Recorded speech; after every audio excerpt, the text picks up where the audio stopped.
morning and Jai Bhim to everyone. I wish you all a very happy Ambedkar Jayanti to all. It's like to God me because he did something which has made me to speak in front of you in the position where I am today.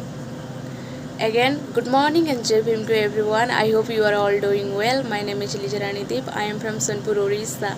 I am currently pursuing my Bachelor of Technology in Civil Engineering from the Bhubaneswar Institute of Technology, Bhubaneswar. I want all people to be Indians first, Indians last, and nothing else but Indians, said Dr. B.R. Ambedkar. On this special occasion, I feel honored to speak on a very beautiful, important, and inspiring topic Babasaheb Ambedkar, a great feminist. On his birth anniversary, which is celebrated as Ambedkar Jayanti every year. The moment we remember the name Babasaheb Ambedkar, the first phrase that strikes our mind is Father of Constitution, because he was the chief architect of Indian Constitution, which took 2 years, 11 months, and 18 days to be created. Dr. Ambedkar was also the leader of Dalit. But let me tell you, he was more than what many of us know about him. Dr. Ambedkar was a multi-talented personality. Dr. Ambedkar was scholars all excellent. He could speak 11 languages proficiently. He was the first Indian to have a doctorate in economics abroad. He was an anthropologist, he was a sociologist, he was a barrister by the profession, and he was the first law minister in independent India. Dr. Ambedkar wanted to rebuild the Indian society by following the rule of equality. He also ran social movement in order to eradicate the caste system in our society with the slogan educate, agitate, and organize. Dr. Ambedkar was not only against the caste discrimination, he also against the gender discrimination. When we talk about women empowerment in India, one name that stands out with great respect is B.R. Ambedkar. I measure the progress of a community by the degree of progress which women have achieved. These were the words of Dr. Bhimrao Ambedkar as he addressed a gathering in 1927. When we talk about feminist icon in India, we often tend to overlook Dr. Ambedkar. While Babasaheb's work is most often cited as an example while opposing and fighting the caste system and caste bias, we often fail to recognize the other aspects of his work. In this Feminist Archive video, we take a deep dive into Dr. Ambedkar's contributions to the feminist movement in India.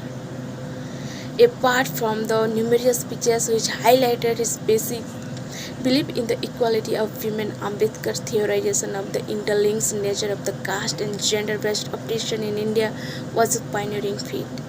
In this 1917 paper titled Caste in India, Dr. B.R. Ambedkar talks about how in the Indian context there are specific ways in which women and their sexuality are controlled, all hinge on the maintenance of the caste system. He outlines this by showing how strict control of women through sati, child marriage, and restriction of the widow remarriage were all devised to deal with this problematic idea of suffrage women. Dr. Ambedkar takes up the foremost books of Hindu law, the Manusmriti, to illustrate the double marginalization that women have faced over centuries. In this book, readers of Hinduism, Babasaheb details Manu's law opinion of women as noted in the collection of essays against the madness of Manu. Babasaheb talks about how Manusmriti specifically highlighted that the inheritance reduction by the women and men is what leads to defiance and disloyalty and therefore the necessities control. Dr. B.R. Ambedkar also questioned the Hindu epics for the gender dynamics they pushed forth. He was basically extremely critical of Ram's treatment of Sita in the Ramayana.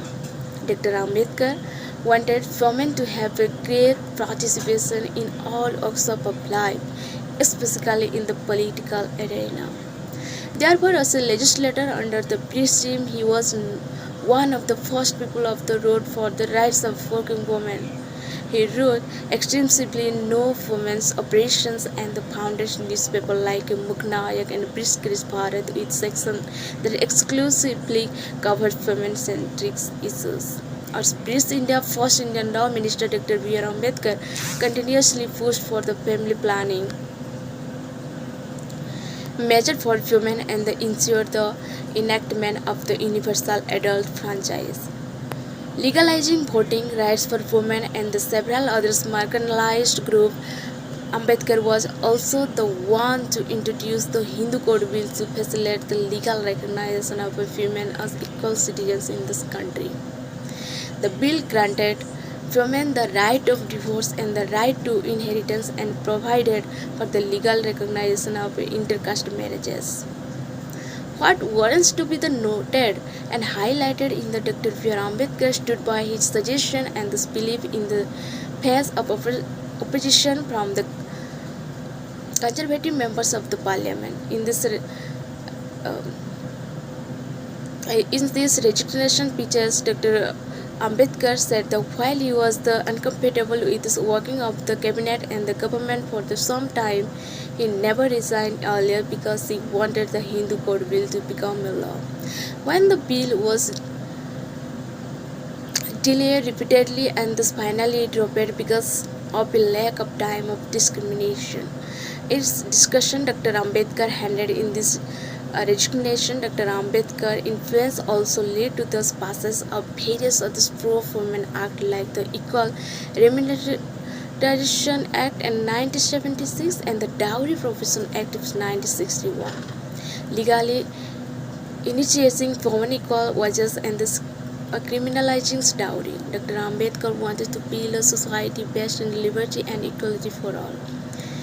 He recognized the equal status of women in society and worked towards securing its legality during a period when no one else was even talking about it. His contributions to the feminist movement in India cannot be sidelined or forgotten. The real purpose of celebrating his great occasion today is to follow the implement his thought and ideologies in our lives, and mainly we with the youth of this nation will keep his ideologies alive and follow it.